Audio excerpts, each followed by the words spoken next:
Pierre de Lavernay qui va nous parler de Monaco. Bonjour à tous. Oui, donc dans le cadre de l'évolution des pratiques, moi j'ai choisi de vous présenter deux chantiers en vis-à-vis, qui sont donc le chantier du Grimaldi Forum à Monaco et Testimonio 2, qui est un grand chantier immobilier. Donc en fait, ce sont deux chantiers d'importance en taille et en complexité et qui sont en vis-à-vis d'ailleurs. De toute façon, je vais passer, comme j'ai pas beaucoup de temps, rapidement sur l'historique. Alors je commence par le Grimaldi Forum. Donc c'est un site en résumé de toute façon qui est gagné sur la mer. Donc voilà, qui a pas mal évolué là au fil des 50 dernières années. Voilà, aujourd'hui ça ressemble à ça. Donc ce que vous voyez, la partie verte là, c'est le Grimaldi Forum. Et depuis, il y a eu le projet Mare Terra qui représente donc les derniers hectares gagnés sur la mer. Voilà, et donc ça c'est la fouille du Grimaldi Forum vers la fin des années 90. Alors rapidement les intervenants, donc il y avait l'architecte Notari, le maître de structure c'était Cogne et Bélier, et puis donc entreprise pour la construction, Sol étanche Sam. Donc, à l'époque, au bureau d'études, c'était Joseph Avis qui pilotait ça, avec un jeune dans son équipe qui était François Louvel, qui depuis a quitté malheureusement pour lui Sol étanche, mais que je remercie beaucoup pour les informations qu'il m'a fournies dans le cadre de cette présentation. Donc la fouille du Grimaldi Forum, ce que vous voyez là à l'écran, donc en gros, bon, il y a des sables sur une très grande hauteur qui surplombent un substratum qui sépare une partie jurassique très perméable et une partie marno-calcaire beaucoup moins perméable. Donc c'est la faille du Larvoto qui est bien connue à Monaco. Donc la partie du jurassique a nécessité des injections pour un peu limiter les arrivées d'eau, et donc dans la partie du marno-calcaire, il n'y avait pas d'injection. Alors la conception initiale, c'est ce que vous voyez là. Donc on a un soutènement qui a la particularité de devoir être autostable pendant les phases en phase de service, puisqu'il était demandé qu'il n'y ait pas de connexion ou d'appui sur la structure du bâtiment. Donc il était prévu de faire en solution de base une paroi moulée ancrée par des tirants provisoires, tout ça pour pouvoir construire un radier et surtout des contreforts qui sont en violet là, qui en génie civil et qui avaient le rôle de rendre le soudainement autostable après détente des tirants. Voilà. Par ça, le radier était drainant. Vous verrez que par la suite, le projet a évolué. Maintenant, si je vais un peu zapper régulièrement entre les deux chantiers. Testimonio 2, lui, c'est un chantier, donc un gros projet immobilier qui prend place dans un versant qui prenait, qui séparait le boulevard d'Italie, là qu'on voit en haut, et tout en bas le long de la mer, le boulevard Princesse Grasse.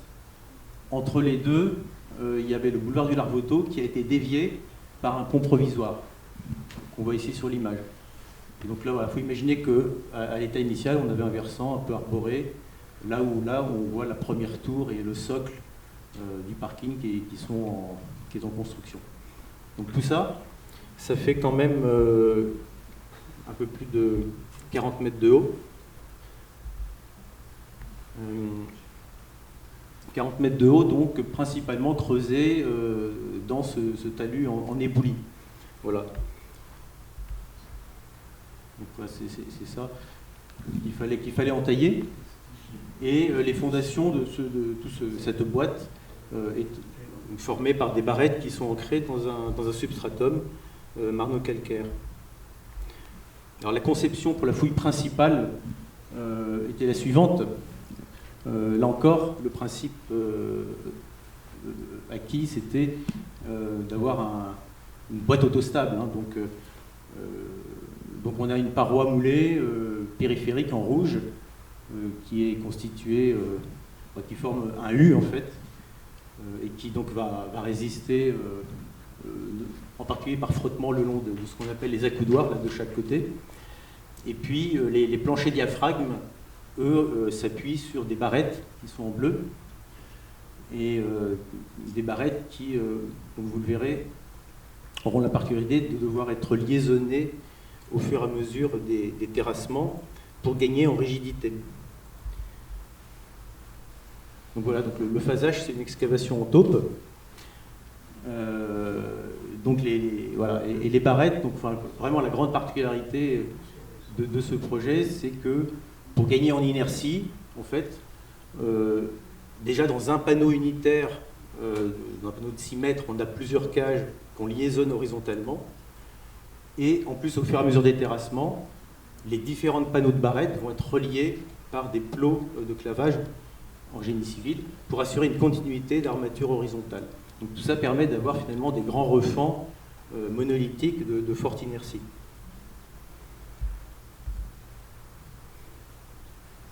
Donc évidemment, dans les études de conception, on voit bien qu'il y a une importance aussi du phasage de réalisation, puisqu'on aura cette rigidification progressive.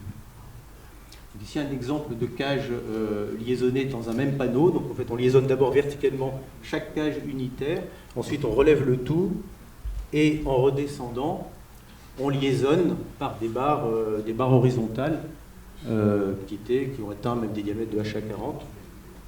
Donc c'est une opération assez lourde, mais c'est le prix donc, pour avoir ce monolithisme.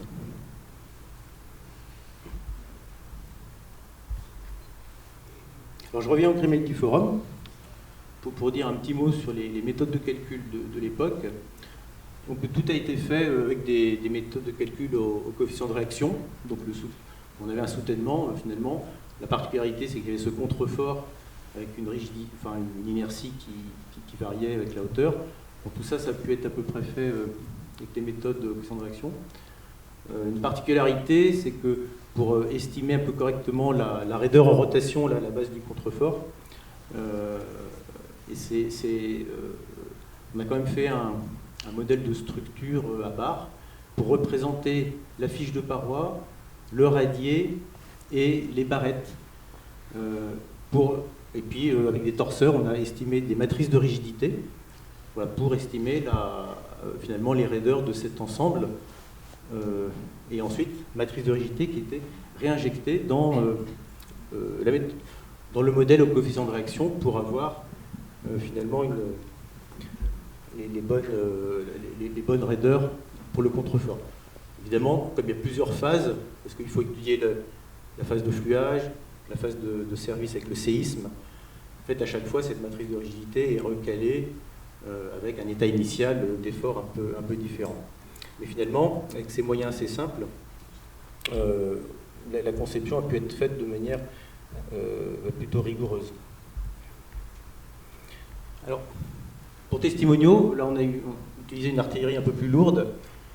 Le principal souci du maître d'œuvre, c'était quand même d'être sûr de bien estimer les poussées qui étaient à l'arrière de la boîte, de ce socle.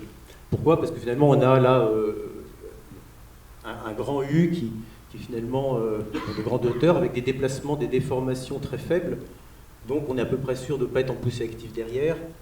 Donc il ne faut pas se tromper, puisque la boîte étant stable, il y a un enjeu de ne pas se tromper sur les poussées. Donc il y a un modèle aux éléments finis 3D géotechnique qui a été fait pour... donc c'était d'ailleurs Terrasol à qui on avait sous-traité cette étude, pour estimer à la fois les déformations, sous les avoisinants, et puis les poussées. Et alors ces poussées, ensuite, ont été injectées dans un autre modèle 3D, mais qui là est un modèle structure, donc dédié plutôt au génie civil, pour estimer correctement les répartitions d'efforts dans les différents éléments résistants, donc les barrettes principalement, et les parois moulées qui faisaient la périphérie de la boîte, avec l'enjeu de cette difficulté d'avoir une boîte qui se rigidifie au fur et à mesure des terrassements, et donc la nécessité finalement de procéder à un calcul phasé. Donc ça, c'est quelque chose que les génies civilistes n'aiment pas trop en général. Mais là, le bureau d'études de Vinci à qui on travaillait a bien joué le jeu et avait donc voilà, procédé à ce modèle assez complexe qui tenait compte du phasage. Alors, l'inconvénient d'utiliser la grosse artillerie, c'est qu'on a récupéré de ces modèles des efforts très détaillés, finalement, qui nous ont conduit alors, à beaucoup optimiser les ferraillages. Donc ça, c'était le côté positif. Mais le prix à payer, c'est que finalement, il y avait, pour chaque panneau, il y avait un plan de cache particulier. On n'a pas raisonné en enveloppe. Et de toute façon, c'était trop compliqué. Donc, voilà, on avait un plan de cache par panneau, quoi. Donc, à la fin, 99 plans. Voilà. Alors, un point commun de ces projets, alors ça, c'est quelque chose qui n'a pas évolué dans les pratiques, c'est les changements ou les modifications qu'apporte le maître d'ouvrage à son projet. Alors, le gamelle du forum, là, c'était quand même assez caricatural. Donc, en cours, finalement, 1 an après le démarrage des travaux, il a été jugé nécessaire d'augmenter les volumes du forum quoi, pour un des clients qui était le Ballet de Monaco. Et donc, il a fallu approfondir le fond de fouille. Alors, cet approfondissement, il variait entre 3 mètres et quand même 9 mètres au nord. Donc, ce n'est pas une petite modification. Et évidemment, en essayant de maintenir ce qui avait été déjà construit à l'époque. Alors, le premier impact pour les zones où le fond de fouille était pas trop modifié, c'était quand même sur les tirants, puisque finalement, évidemment, il a fallu de nouvelles études, et puis il y avait des travaux qui se sont prolongés. Donc la durée de vie des tirants, qui avait été prévue initialement pour 18 mois, évidemment, ça s'était oublié. Donc il a fallu refaire des tirants, puisque évidemment, contractuellement et d'un point de vue assurance, on est obligé, c'était pas traité pour être des tirants supérieurs à 18 mois. Donc il y a des endroits où on a pu se débrouiller en mettant des bracons pour soulager les tirants. Et alors finalement, la rumeur dit que c'est depuis ce chantier qu'à Monaco, chaque chantier, on dimensionne toujours les tirants en permanent, quel que soit le chantier. Comme ça, on est tranquille. Voilà. Dans la zone nord, alors là c'était là où il y avait 9 mètres de terrassement supplémentaire à procéder. Donc ce qui a été imaginé, c'est de remplacer le radier par une dalle de transfert. Donc vous la voyez là, en intermédiaire du soutènement. Et cette dalle s'appuie sur des nouvelles barrettes qui ont été forées depuis la plateforme du fond de fouille initial. Des barrettes qui travaillent en console et qui sont ancrées dans le substratum. Donc pour chaque contrefort rose, ici, vous voyez qu'il y a 2 barrettes là, sur l'élévation ici, qu'il a fallu construire. Alors, donc tout ça, c'est... Là, on voit Là, on voit bien les contreforts là en partie supérieure, et puis les couples de barrettes en partie inférieure. Alors, à cette occasion, chez Soletanche, on a développé, ou on a fait aboutir un logiciel qui était en gestation, qui permet finalement, qui est un logiciel au coefficient de réaction, et qui permet de tenir compte d'interactions entre barres, ce qui est pas mal. Et dans le cas présent, ça a pu être utilisé. Ça évite finalement de passer aussi par les matrices de rigidité que j'avais évoquées tout à l'heure. Voilà. Alors Tessimoniaux 2 aussi a eu son lot de modifications. Alors c'était pas des modifications de fond de fouille, mais le chantier a eu la bonne idée d'anticiper les terrassements à l'aval du projet pour accélérer les plannings et construire les structures en aval un peu plus vite. Mais du coup, ça réduisait la butée. Donc voilà, il y a eu des analyses complémentaires qui ont été faites pour justifier que ce talus, ou que les phases transitoires étaient assurées avec la stabilité voulue. Voilà. Et puis la cerise sur le gâteau, c'est les surélévations des tours. Donc il y a une première étape où on n'a pas encore démarré les forages de barrettes, donc il y a eu 5 étages supplémentaires sur la tour numéro 2. Donc on a justifié la profondeur des barrettes. avec des contraintes dans le béton qui augmentaient, mais on a pris en compte les aciers. La deuxième modification, 5 étages supplémentaires, mais là c'était après les barrettes, donc on a rajouté des micro-pieux vérinés pour assurer la portance. Voilà, donc là juste deux photos, deux testimoniaux d'eux dans une phase bien avancée. Donc là on voit bien le socle, la façade avec les barrettes et le début de la construction de la tour numéro 1. Voilà, c'est à peu près la même étape de chantier sous un angle un peu différent. Et là, c'est le projet terminé avec les deux tours, dont celle à gauche qui était surélevée.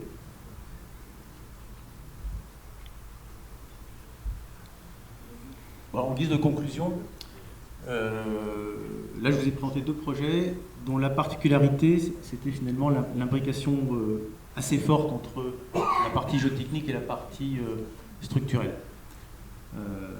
Voilà, c'est des soutènements stables. Donc c'est un peu particulier. Voilà, en termes d'outils, finalement, on voit aussi que pour des complexités comparables, le Grimaldi Forum a été finalement calculé avec des feuilles de calcul Excel et puis un logiciel de réaction qui permet les interactions entre poutres. Pour Testimonio 2, comme les outils sont disponibles, on a évidemment utilisé les éléments finis qui permettaient d'affiner le calcul des efforts, etc. Donc, avec des optimisations intéressantes à la clé, malgré tout. Mais finalement, moi, ce que j'en tire comme conclusion, c'est que les ingénieurs n'ont pas attendu d'avoir des outils complexes à disposition pour faire des projets complexes. Et donc, c'est plus l'audace et l'imagination qui sont importantes, et c'est ça qu'il faut qu'on garde dans notre métier. Les projets au long cours comme ça, bon, il y a toujours des surprises, des modifications, soit par les aléas dont je n'ai pas parlé, soit par les desiderata du client. Donc, mais c'est pas grave, nous on est là pour construire et donc on fait quand même le projet, voilà, même si c'est compliqué. Et donc pour contredire Molière, en fait on peut exécuter tout ce qui se propose, surtout si le chemin est long du projet à la chose. Voilà, je vous remercie de votre attention.